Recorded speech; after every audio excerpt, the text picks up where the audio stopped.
Assalamu alaikum wa rahmatullahi wa barakatuhu. Je suis Moussa Touré. Désormais, retrouvez-moi tous les dimanches à 12 heures dans le cadre de votre programme Jeunesse et Religion. Programme produit, réalisé et proposé par Radio Nour.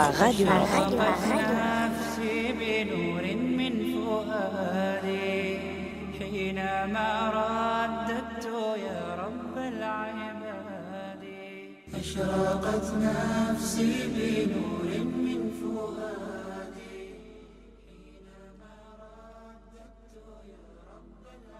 أعوذ بالله من الشيطان الرجيم. بسم الله الرحمن الرحيم. الحمد لله رب العالمين، والصلاة والسلام على أشرف الأنبياء والمرسلين. نشهد أن لا إله إلا الله وحده لا شريك له، ونشهد أن سيدنا ونبينا وحبيبنا محمدا عبده ورسوله. اللهم صل وسلم وبارك عليه كما صليت ورحمت وباركت على إبراهيم وعلى آل إبراهيم في العالمين إنك حميد مجيد. Nous remercions Allah infiniment, nous remercions Allah le Seigneur, nous remercions Allah le Clément, nous remercions Allah le Généreux, nous remercions Allah qui nous a tout donné dans cette vie, à la tête duquel la religion musulmane, la foi et de la croyance. Nous lui remercions infiniment. Nous prions sur le messager Muhammad sallallahu alayhi wa sallam, ainsi que sa famille et ses compagnons, et tous ceux qui suivront et tous ceux qui lui suivront dans leur vie sur son chemin et jusqu'au jour de la résurrection. Chers frères dans la foi, dans le cadre de ce remerciement à Allah, de cette présence à tout le temps, de ces différents mouvements et actions que les musulmans mènent, dans leur vie. Aujourd'hui, je vais aborder un sujet très très important avec les fidèles qui nous écoutent à l'instant. C'est un sujet que chaque musulman et encore chaque croyant, il doit se poser des réelles questions. Il doit s'interroger sincèrement, rien que sincèrement, par rapport à sa vie quotidienne avec ses frères, avec lui-même, avec son entourage, avec ses collaborateurs, qui sont souvent ses frères, ses parents, ses fidèles, un peu partout. Nous musulmans, notre vie n'est jamais une vie d'isoloir ou une vie d'être isolé à tout moment.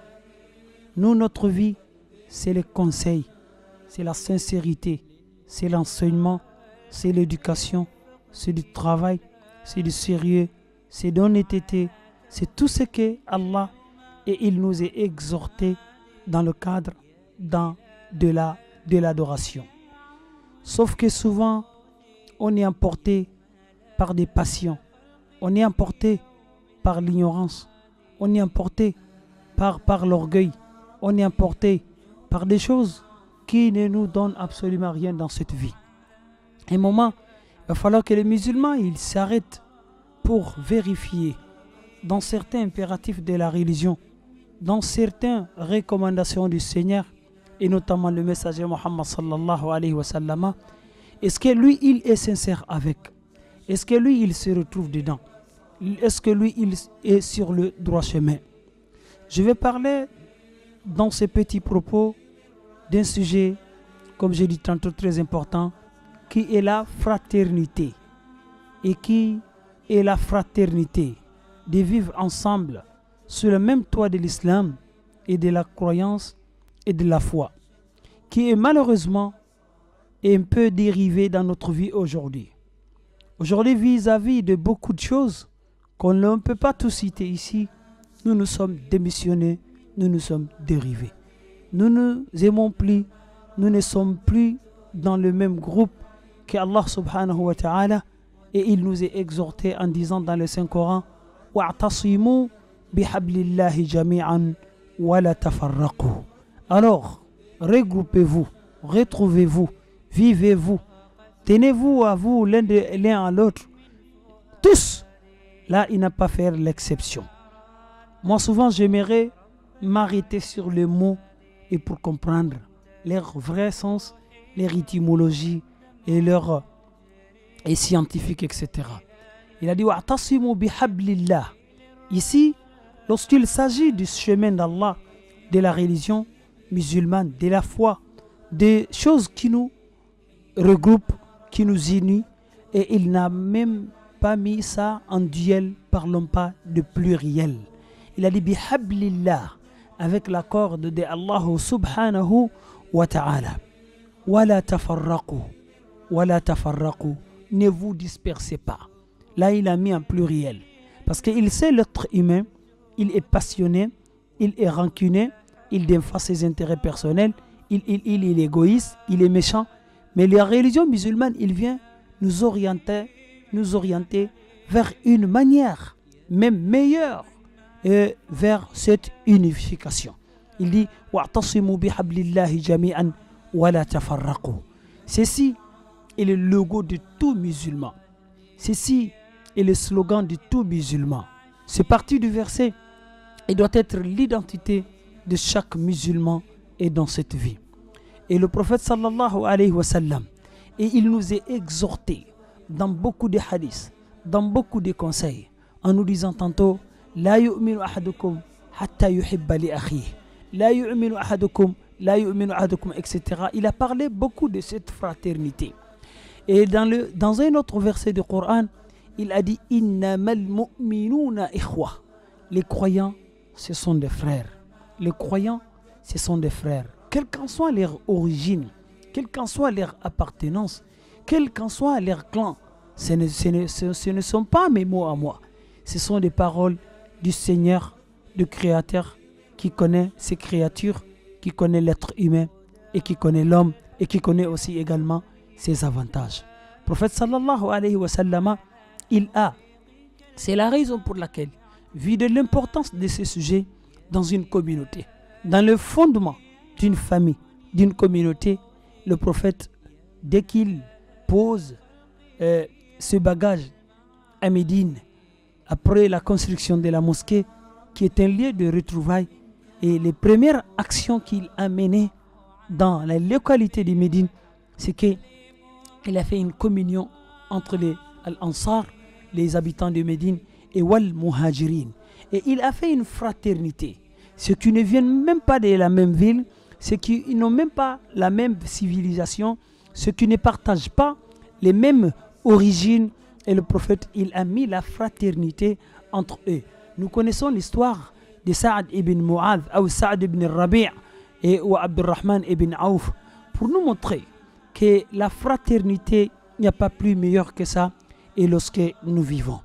Et le prophète sallallahu alayhi wa sallam, nous savons qu'il est quitté à la Mecque, il a été immigré, et il a été chassé, il est parti à Médine, là où il n'avait pas de famille, là où il n'avait pas, mais étant le messager, qui reçoit toujours les enseignements d'Allah subhanahu wa ta'ala, il est allé trouver une communauté bien accueillante, une communauté bien ouverte, une communauté qui était mélangée avec les pauvres, avec les riches, avec beaucoup d'autres races qui étaient les mélanges. Mais qu'est-ce que le prophète sallallahu alayhi wa sallam il a fait? Il a posé des pions et qui seront jusqu'à la fin du temps la force d'une communauté, la force de cette communauté musulmane. Il a mis fait cette fraternité entre les immigrés de la Mecque et les habitants autochtones, je dis bien autochtones des Médines, qui deviennent tous sous le même globe, qui deviennent tous les mêmes adhérents à l'islam d'Allah subhanahu wa ta'ala. Nous avons cet meilleur exemple lorsque ils se sont arrivés. On sait l'immigration. Souvent quelqu'un il ne le fait pas par choix, mais souvent par nécessité et souvent et pour survie, etc. Abdurrahman ibn Auf, l'un des Mécois qui était chassé de chez lui, qui est sorti de chez lui pour aller chercher Allah, pour aller chercher la religion, pour immigrer avec le Muhammad sallallahu alayhi wa sallam, le messager, et il a laissé tous ses biens, il a laissé ses propres familles. Il était fortuné pourtant à la Mecque, mais il a choisi Allah et sur le bien de ce bas monde, et il s'immigrait avec le messager Muhammad sallallahu alayhi wa sallam. Il vient dans une communauté où il n'avait absolument du tout rien. Mais il trouve que ce messager de l'histoire, ce messager Muhammad sallallahu alayhi wa sallam, et il a mis cette technicité, il a mis ce problème, il a mis ces développements, cette solution de unifier les musulmans, de regrouper les musulmans, et il a mis la fraternité entre les immigrés et les Ansar. Abdurrahman ibn Auf, lui, il part tomber et, en tant que frère avec Saad ibn Rabi'a, qui était l'un des plus riches de Médine en ce jour de l'époque. Mais Saad, qu'est-ce qu'il a fait? Imaginez ces quelques-uns, ils ont adhéré, la religion musulmane étant grand avec le prophète Muhammad sallallahu alayhi wa sallam. Ils se sont convertis à l'islam. Mais l'islam, c'est tellement formidable et il change les mauvais comportements, il change les choses dures, il est flexible, il est facile, si conditions et il est bien compris. Dans cette petite période que les compagnons en général, ils ont compris l'islam, ils ne se sont jamais tardés et pour s'appliquer et pour se soumettre pour les recommandations du messager d'Allah subhanahu wa ta'ala, ils ont bénéficié. Saad ibn Rabi, il a appelé Abdurrahman ibn Auf, il a dit Ya Abdurrahman. Tu sais très bien, dans le mur de Médine, à l'époque, les villes étaient entourées avec des murs. Il n'y a pas aujourd'hui dans ce mur de Médine, dans cette ville, quelqu'un qui peut être plus riche que moi. Et tous les hommes savent très bien que je suis le plus riche de là où je suis en train de te parler. Et alors, j'ai aussi 2 belles femmes. Tu viens, je vais te partager ma fortune. Tu prends la moitié, je reste avec la moitié. L'une de mes 2 femmes que j'ai, va regarder, va choisir ce qui te plaît parmi les 2 et il faut que je vais te le libérer. Tu vas la prendre comme épouse. Allahu Akbar. Voici, lorsque on comprend l'islam, on ne va jamais s'attacher aux futilités de ces bas mondes, aux appartenances de ces bas mondes et au partage et l'originalité et etc. On ne va jamais s'intéresser à cela. Voici les meilleurs exemples que nous pouvons donner à nous-mêmes, à la communauté musulmane, quelle qu'en soit leur originalité, leur origine, et pour pouvoir vivre ensemble dans la cohésion, dans la cohabitation et dans la paix, dans le respect et dans l'amour, dans le partage, dans le développement, dans l'enseignement, dans l'éducation, etc. Il n'y a pas une chose que Allah a recommandée, que nous musulmans, nous ne pouvons pas le faire ensemble. C'est la raison pour laquelle, dans Surat al-Fatiha, nous musulmans, on dit Iyyaka na'budu. Nous communiquons avec notre Seigneur Allah, subhanahu. On dit, Seigneur, c'est toi seul que nous adorons. Nous adorons en pluriel. Wa iyyaka nasta'in. En cas de demande d'aide, assistance, nous les demandons qu'à toi, subhanahu wa ta'ala. Voici ce que Saad ibn Rabi, et il a dit à Abdurrahman bin Auf. Celui-ci étant aussi, il a compris l'islam et il a validé le bienfait de son frère, sa bonne intention, etc. Il lui a dit, Barakallahu laka fi malika wa ahlik. Voyez, chers frères musulmans, lorsqu'on porte un grand cœur, un bon cœur, et on reconnaît les bienfaits des gens envers nous, envers la communauté, envers nos familles. Celui-ci, et il a dit, la première des choses qu'il a fait dans cette offre qui vient de son cher frère, il a dit, Barakallahu laka fi malik. Qu'Allah te bénisse dans ta fortune et dans tes biens. Wa ahlika notamment, et dans ta famille aussi. Et il lui fait la prière parce qu'il ne porte aucune haine, aucune appartenance, aucune marginalisation, etc. Et il lui fait d'abord la bénédiction et dans cette offre et qu'il vient de lui donner gratuitement. Ensuite, le musulman n'est pas feignant. Le musulman n'attend que les cadeaux. Le musulman se lève et travaille. Abdurrahman ibn Auf, il a dit en ce moment à cette assemblée, un mot solennel qui restera à vie dans les consciences du musulman. Il a dit, Doulouni à la souq. Montrez-moi le marché. Montrez-moi où les gens partent chercher le travail pour bricoler, pour faire du n'importe quoi, pour gagner leur vie. Doulouni à la souq. depuis ce jour, ce mot est resté. Montrez-moi le marché du travail, le marché de l'enseignement, le marché de l'éducation, le marché de l'économie, le marché de l'unicité, le marché du comportement, le marché de tout ce que le musulman il peut en faire et pour profiter et de sa vie. Toulouni à la source. Par après, on lui montrait le marché. Il était sincère, il était ambitieux, il était courageux, il n'était pas néant, il n'était pas feignant.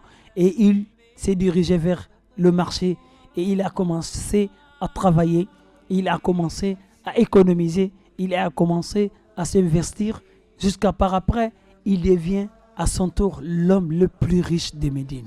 Allahu Akbar lorsque les musulmans comprendront cela. Allahu Akbar lorsque les musulmans comprendront que cet islam nous est tout donné. Il nous a montré comment chercher du bien. Il nous a montré comment nous souder. Il nous a montré comment nous solidariser. Il nous a montré comment nous tolérer. Il nous a montré comment nous comprendre. Il nous a montré comment vivre pour ici-bas, pour avoir tout ce qui est possible et comment vivre aussi pour au-delà et pour sauver, pour être à l'abri du danger Yawmul Qiyamah, pour gagner l'agrément, l'acceptation, l'amour, les récompenses d'Allah subhanahu wa ta'ala. Donc, chers frères musulmans, le prophète sallallahu alayhi wa sallam, partout où nous allons parler des bons modèles, et il était toujours la référence. Voyez-vous ce qu'il vient de faire dans cette société? Et un pauvre se transforme en plus riche. Un riche, il continue toujours à grandir, à être béni de sa famille et de ses biens. C'est là où l'islam il nous enseigne et correctement tout ce que nous avons besoin est dans cette vie. Alors aujourd'hui, nous, la communauté musulmane, on se retrouve dans la même situation que nous avons besoin ensemble pour appliquer, pour se référer de ces mêmes modèles qui étaient enseignés à la l'aube de cette religion. Mais aujourd'hui, la passion, le partage, l'égoïsme, la rancune a fait qu'aujourd'hui, nous ne nous aimons plus. Et pourtant, et souvent même notre foi, que nous le chantons aujourd'hui, notre soumission, que nous le parlons aujourd'hui, notre islam, chacun il a réclamé, il a dit qu'il est musulman et il n'est pas réel et dans ces choses qui étaient enseignées et par les bonnes personnes, par le messager sallallahu alayhi wa sallam. C'est pas pour rien, nous avons 1000 soucis. C'est pas pour rien, nous ne sommes plus ensemble. C'est pas pour rien, nous nous faisons des guerres inutiles. Ce monde est introuvable. Personne ne va jamais trouver ce bas monde.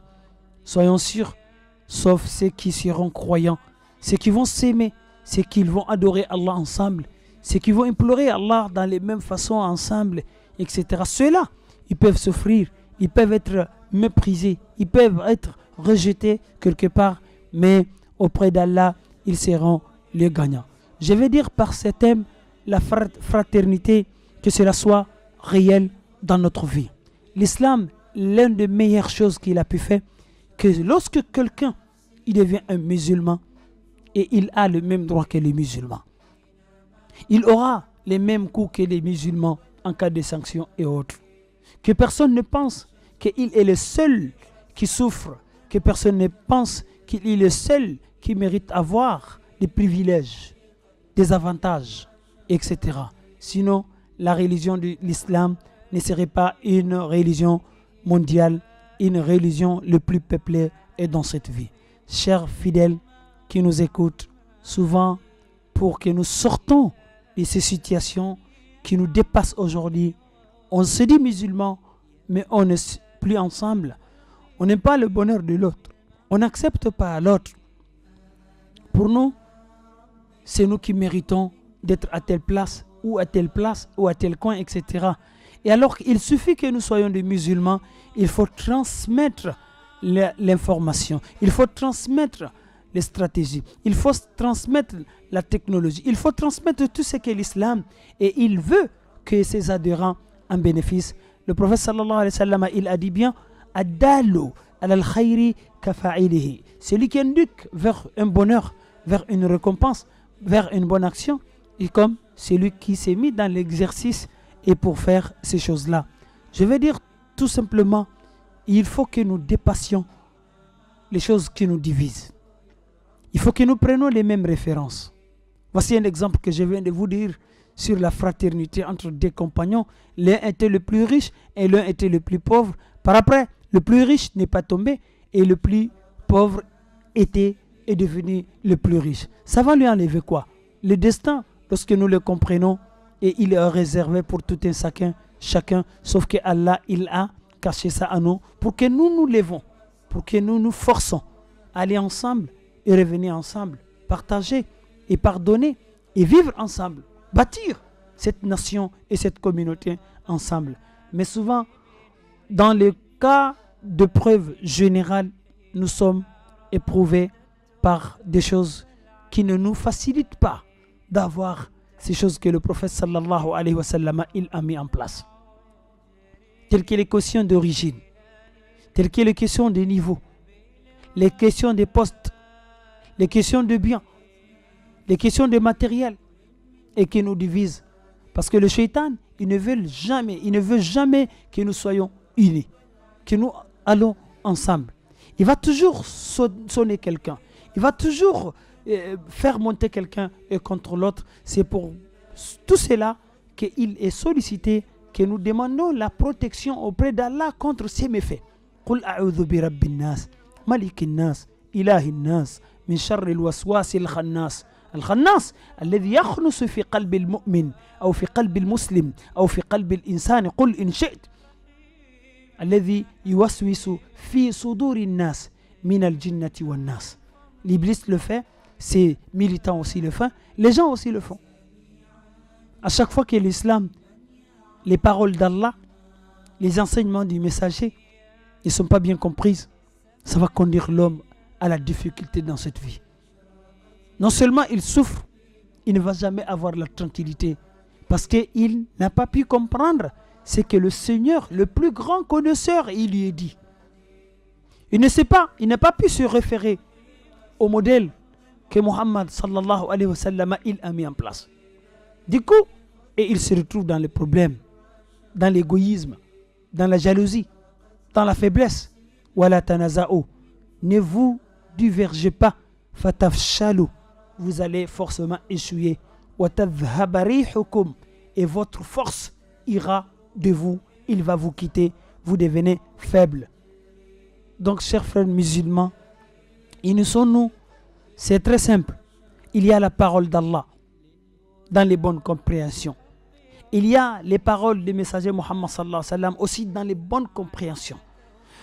Pour que personne ne pense que celui qui a la monopole du parole ou de la vérité ou de la force etc. Nous avons des références. Le prophète sallallahu alayhi wa sallam, il a dit taraktu fiikum shay'ain ou amrayn. Je vous ai laissé deux choses. Il parle à toute la communauté musulmane. Lan tadillu ba'di. Vous ne serez jamais égarés après moi. Ma in tamassaktum bihima. Tant que vous tenez à ces deux choses. C'est des principes, c'est des fondamentaux, c'est des choses stables, c'est des choses éternelles. Kitabullah, la parole d'Allah, wa sunnati, et ma tradition, et la façon que j'ai adoré, la façon que je priais, la façon que je coopérais, la façon que j'ai échangé avec mon entourage, avec mon Seigneur, etc. Prenez ces choses-là et comme des références. Dans l'autre côté, on voit, il vient sur les détails même pour nous donner les piliers de cette fraternité. Il a dit Mathalul mu'minin, l'exemple des croyants. Espérons que nous sommes tous croyants. Mathalul mu'minin fi tawaddihim, l'exemple des musulmans dans leur amour, dans leur respect, dans leur considération. Wa tarahumihim, et dans leur compassion. La pitié qu'ils accordent l'un à l'autre. Wa ta'atufihim, et leur flexibilité. Il est flexible, il n'est pas dur, il est maniable. Là où on lui oriente, il ira sur les bien bons principes de la religion. Wa ta'atufihim, et leur échange, et dans leur coopération. Kamathalil jasadil wahid, comme un seul peau, comme un seul chair. Idha tada'a minhu udwun, dans le corps humain, lorsque vous avez mal au doigt, vous avez le mal partout. Vous avez mal aux orteils, vous avez le mal partout. Vous avez mal à la dent, vous avez mal partout. Vous avez mal à l'oreille, à la tête, aux membres, aux pieds, au ventre, vous avez mal partout. C'est pour cela que le prophète sallam, il nous donne cette parabole, cette belle parabole d'ailleurs. كمثل الجسد إذا تضاعف منه عضو. Lorsque un membre de ce corps humain se plaint de mal et il subit, إذا اشتكى منه عضو, lorsque un membre se plaint du mal quelconque, تداعى له سائر الجسد بالحمى والسهر. Tous les autres membres de ce corps, de cette chair, ils vont s'unir et ils vont sentir la même douleur, la même souffrance. Voici cette parabole que malheureusement, aujourd'hui, la plupart des musulmans ne le mettent pas en pratique ni en place. Et du coup, nous nous sommes trouvés à se haïr, à se détester, à se faire la jalousie inutile. Donc, chers frères musulmans, à chaque fois que nous nous référons aux enseignements prophétiques, aux enseignements divins, dans le Coran comme dans la Sunna, il serait très facile de résoudre nos problèmes, de sortir dans nos différents soucis et dans ces différents problèmes de vie. Ce n'est pas qu'un seul hadith. Autant de hadiths que nous le citons, mais rare parmi nous celui qui l'applique en réalité. Al-mu'minu lil-mu'mini kal-bunyan. Le croyant, pour le croyant, ils sont comme le mur. Un mur n'est jamais constitué d'un seul brique, abadan. Même si c'est le béton, il y a des choses qui le séparent, forcément, telles que le ferraille et le mastic et des choses comme ça. Al-mu'minu lil-mu'mini kal-bunyani yashuddu ba'duhu ba'dan. Ils sont comme le mur, l'un soutient l'autre, et l'un console l'autre, et l'un assiste l'autre. C'est comme ça que nous devons être, chers frères musulmans. Oublions nos différentes racines, nos ethnies, nos tribus, nos forces, nos intelligences, nos biens et nos fortunes et nos couleurs. Oublions toutes ces choses-là. Le prophète sallallahu alayhi wa sallam, il va au-delà par rapport à tout ce qui se passe entre nous. Et il a dit, la tahasadu. Ne vous faites pas la jalousie. Wala tabaradu. Ne vous haïssez pas. Wala tadabaru. Ne vous faites pas des complots. وَكُونُوا عِبَادَ اللَّهِ إِخْوَانًا Voilà, tahasadu. Et ne vous faites pas de jalousie. وَكُونُوا, soyez, c'est cet impératif que nous devons être tous ensemble. On va rentrer par ces portes. وَكُونُوا عِبَادَ اللَّهِ إِخْوَانًا. Et soyez tous les serviteurs d'Allah en tant que frères. Il n'est pas exclu qu'un être humain ne peut pas commettre des erreurs, ne peut pas être dominé par le shaitan quelque part, quelque temps. Mais le mal, le grave, le danger, c'est de continuer dedans. C'est de ne pas se reviser. C'est de ne pas reconnaître que ce qu'il est en train de faire peut nourrir toute une communauté, toute une famille. L'intérêt de toute une communauté, toute une nation. C'est pour cela, de tous les temps, chez les musulmans comme ailleurs, à chaque fois que les gens sont unis sur un sujet, sur un problème, et les solutions seront magiques. Les solutions seront formidables. Souvent même, Allah, il nous montre des règles généraux. Même le mensonge, celui qui le défend, ceux qui le défend, à un petit moment, lorsqu'ils sont unis dans leur mensonge, le mensonge là peut traîner des périodes, peut durer. Mais sauf que ça ne va jamais porter des fruits. Temporairement, oui. Mais à l'éternel, toujours, il va tomber un jour. Mais combien de fois la vérité qui nous unit, qui est l'islam. Aujourd'hui, tous ces problèmes que nous avons dans notre communauté, dans nos foyers, dans nos familles, il y a une erreur quelque part. Il faut que nous le disions avec une sincérité. Cette erreur est que l'islam n'est pas bien compris quelque part. La croyance chantée est de masque quelquefois. Autrement dit, revenons tous à nous-mêmes. Soyons sincères avec nous-mêmes. Soyons sincères avec la religion. Soyons sincères avec ce que nous appelons la foi, la soumission. Soyons sincères dans tout ce que nous faisons. Par fini, je vais citer ce hadith et qui nous exhorte à appliquer la même chose. Le prophète sallallahu alayhi wa sallam, dans un hadith authentique, il a dit ad-dinu nasihatu, la religion. Ici, il n'a pas parlé de la famille ou de l'économie ou du bien ou du monde. Il a dit la religion. Ad-dinu nasihatu. La religion, c'est des conseils, c'est la sincérité, c'est la fidélité. Qulna liman, étant large, nous avons dit, c'est pour qui alors le messager, nous devons faire cette sincérité. Qala, il a répondu, tout court, lillahi, c'est pour Allah. Soyons sincères lorsque nous l'y adorons. Iyaka na'budu. Wali rasulihi, et pour son messager, notamment sa tradition. Wali kitabihi, et pour son livre, sa parole. Wali a'immatil muslimin, et les responsables et les dirigeants et les imams de la communauté musulmane. Wa ammatihim, et leur ensemble et leur masse populaire. Donc les conseils, nous devons les donner à nous-mêmes, aux autres, à tous ceux qui nous entourent. Enfin, qu'Allah nous assiste, qu'Allah nous fasse comprendre, qu'Allah nous fasse parmi ceux qui vont écouter les bonnes paroles, ils vont les suivre. Allahumma arina al-haqqa haqqan warzuqna ittiba'ah wa arina al-batila batilan warzuqna ijtinabahu. Subhana rabbika rabbil izzati amma yasifun wa salamun ala al-mursalin walhamdulillahi rabbil alamin.